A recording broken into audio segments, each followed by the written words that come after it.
It's time for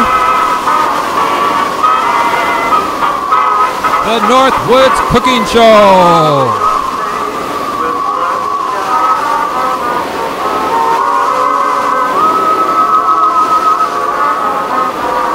Starring Uncle Roy and Miss Callie, the troublemaking dog.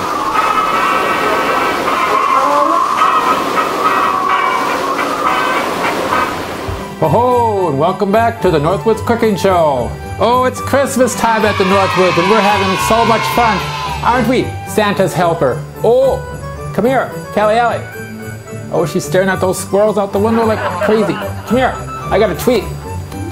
Come here, Santa's helper. Oh. You ain't nothing but a hound dog. Oh, tweet, come here. She don't care now. Look at her. Well, you can't see her. She's on the couch looking out the window. Tweet, come here. She says, oh, what do I want, a tweet or a squirrel? You ain't gonna catch those squirrels, you never do. Oh well, we'll save it for later.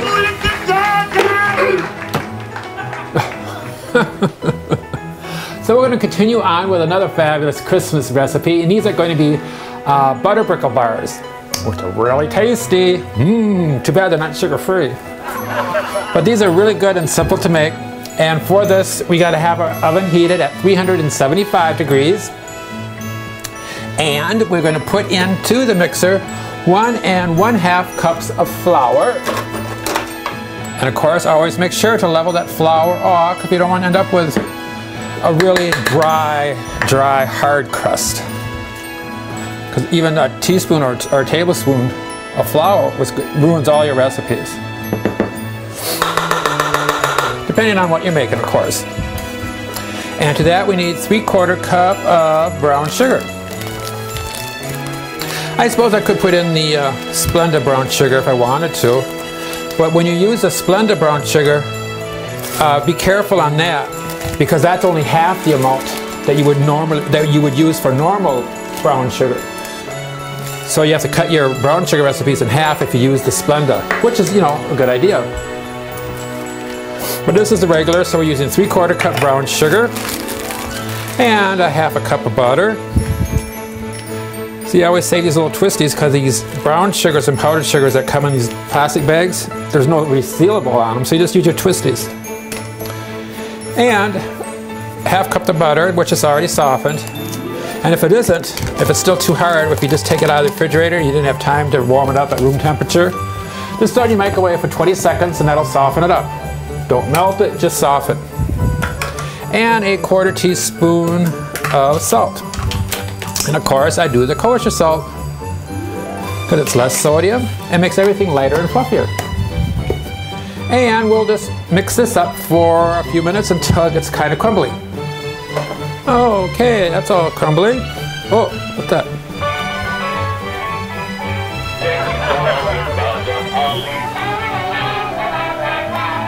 Santa's helper. She's more interested in those squirrels.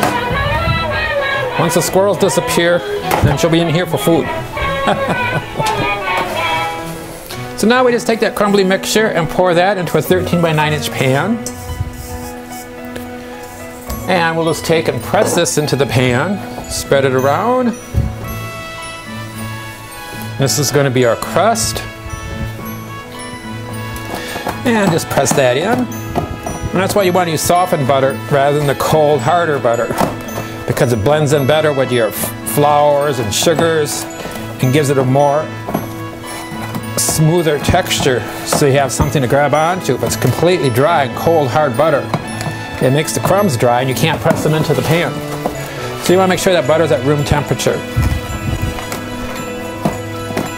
And that's our nice crust, all pressed in. And we'll put this into the oven for 10 minutes. We'll go into our next phase of making the butterscotch sauce. And for this, we need 1 cup of butterscotch chips, and then I need a 1/4 cup of white Karo syrup. And so that's a 1/4 cup. Turn this on high, medium high. Don't want to scorch it. Oh, samples. She ain't falling for nothing. She's getting smarter in her old age. When she was a young pup, she used to be right here on my heels every time I turned on the mixer. Now she waits until I get done, then she comes out. She don't just stand around and wait. And we need a tablespoon of water and 2 tablespoons of butter.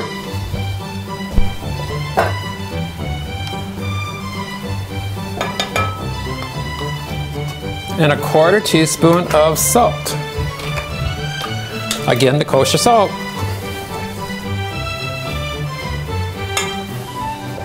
There's so much salt in everything these nowadays. That's why I like using the kosher, because it's less sodium than iodized salt. And now we just mix this up until it becomes smooth. Just want this all melt together until we get a smooth caramel sauce. And that's going to be our butterscotch sauce. And to that we need 1 cup of nuts. Oh, let's see, Kelly, what kind of nuts? I got peanuts, I got walnuts, I got cashews. Cashews are for the sweet potatoes, the dinner, Christmas dinner.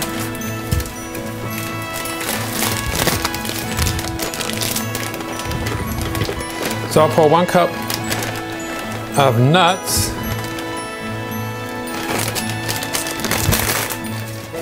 And these things, these hard plastic sinfully bags, they're kind of hard to reseal. So I just throw everything back into a larger Ziploc bag. We'll just take and put these nuts in another Ziploc bag, a smaller one. Since I got a lot, usually I do this right on the counter, but since I have a lot, it's gonna be too much to do that on the countertop. So just close the bag part ways because you want the air to come out.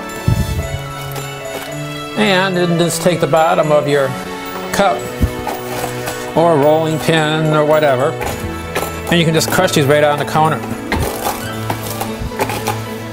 I got a little mini food processor that works great, but I just hate going downstairs to the basement and having to dig it out and then come back up here. Even though I got lots of cupboard space, it's not all mine, so my roommate and I got to share it because he owns the house, and so I'm limited to my space. And I just hate going up and down and up and down and up and down. And that's what I was doing with my broken leg. Or foot. I still got the walking boot on it because that swelling hasn't gone down yet, and I need the boot so I can walk around outside and stuff. I can walk around without the boot in the house, and I can put my weight on it. It's getting better, but it's like I don't have no shoes that can fit because it's still too swollen. Okay, now the crust is done, and we put our 1 cup of chopped nuts into our butterscotch sauce. Mix that up and pour this right over our crust. And you want to work rather quickly since this is heated up and it's like a syrup. You want to get this, ooh, it's hot, hot, hot, Callie, ooh. You want to get this all over. It's going to be a thin layer, so you got to work rather quickly. That's one thing about candy making. It's not tricky, but it's just that you got to work fast. You don't want that to set and harden up while you're trying to spread it out. Same way with peanut brittle and caramel corn and all that kind of stuff. As soon as those syrups start to cool down, they start setting and you can't spread your product as well. So you want to get those across as soon as you possibly can. Spread them out. Okay, then we got 1 cup of milk chocolate chips, and these go over the top. And spread these around. Now let that sit for about 5 to 10 minutes, and those chocolate chips will melt. Then you just spread it with a knife all around, and that's your frosting for the top of the bars, and then you can let the whole thing cool completely and cut into squares. Cut them as big or as small as you want, you know, it's own preference. I usually do 4 by 6, so I get 24 pieces out of a rectangle pan. And those are butter brickle bars. Ooh, look too sinful, especially for me. Oh, Sandra's helper's napping now, but her eyes are looking at the kitchen. in case any samples fall.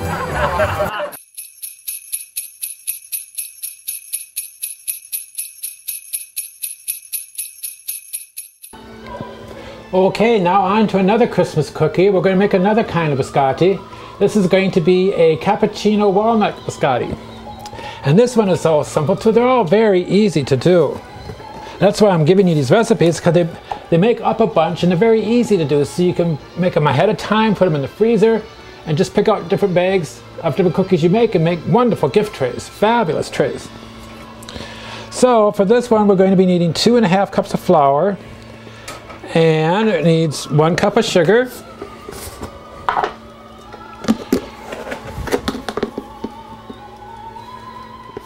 and 1/4 cup of brown sugar.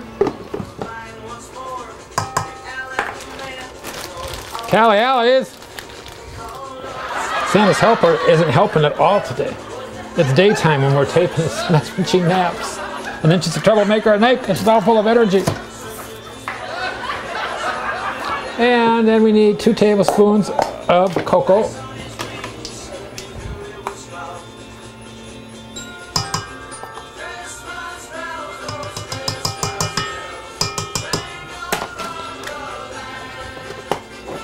And 4 teaspoons of espresso coffee. And what that is, it's just your regular coffee that's ground up really fine.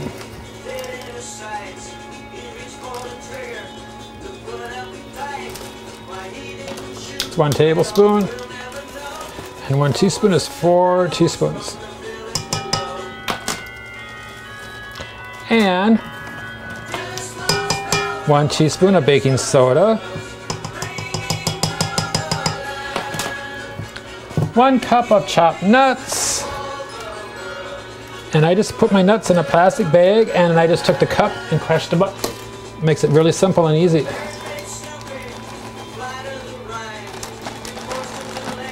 And you can save the bag if you want to, or throw it away, or recyclables. And let's see, nuts, and let's see, 2 tablespoons of vegetable oil. And I also need 2 tablespoons of milk. Callie can't wait. When we do The Grinch Who Stole Christmas, we're going to be doing the story time. Yeah. That'll be fun. And wait till you see how we set it up with the special effects. It's going to be really cute. And then 3 eggs go into that.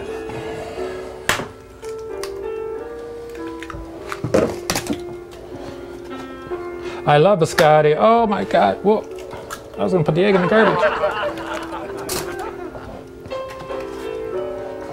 Oh, this is great for Christmas time. These make great little coffee dunkers. Especially when we got coffee flavor. And that should be it. And I need my... Now we just mix this up.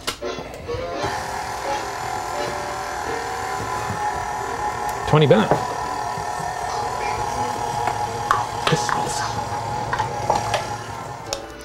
And we'll just scrape this out of off the beaters.